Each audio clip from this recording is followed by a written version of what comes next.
First, I'd like to thank you all for braving the elements to be here tonight. I see a lot of familiar faces in the crowd. By the way, if you haven't noticed, there is a merch table in the lobby where you can find audio CDs and cassettes, t-shirts, pamphlets, and all my previous publications. And if you're interested, you can also find some of my colleagues' work, like Ralph Abraham and Rupert Sheldrake.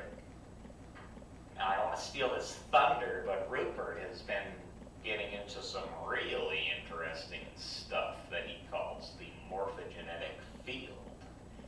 Now, I don't want to go off on a tear here, but once you dive down that rabbit hole, it becomes evident that anything from soil to Jell-O could be a conscious entity.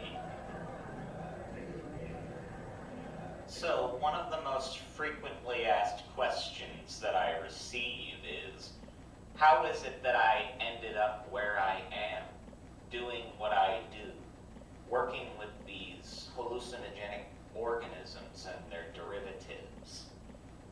Well, it's not an easy answer to give, but, well, here's the long and short of it. When I was just a young man, I was rubbing elbows with the counterculture in Berkeley, and that's where I first ran into these psychotropic agents. And it wasn't long after that that I found myself on the run from the FBI, the DEA, and any other agency you can think of. And I also found myself for a short time in Japan, working as a humble butterfly collector. And here I am now, stateside, completely carte blanche and openly advocating hallucinogenic drugs to people. So you decide how I got here. But let's get something clear here.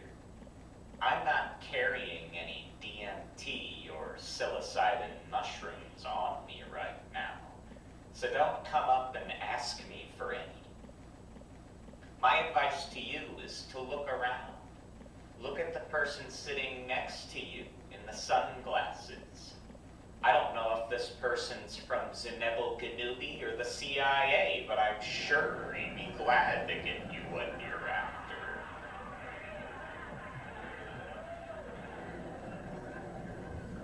But in the case that you do get your hot little hands on some of this stuff, I do have some advice for you on how to take it. Do it in silent darkness. Do it in silent darkness. The plant consciousness will contact you. If it doesn't, do more.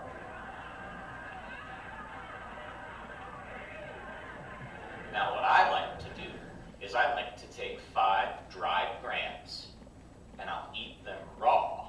No funny business.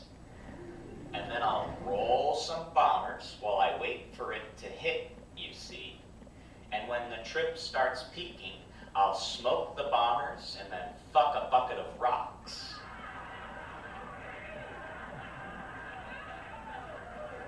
So probably not many of you can relate to this, but through my work, I have become somewhat immune to paranoia.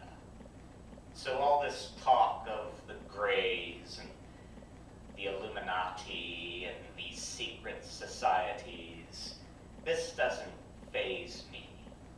See, this sort of thing is, conspiracy theories are really an epistemological cartoon, you see.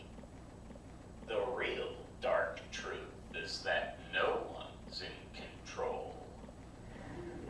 But I have to say, that's why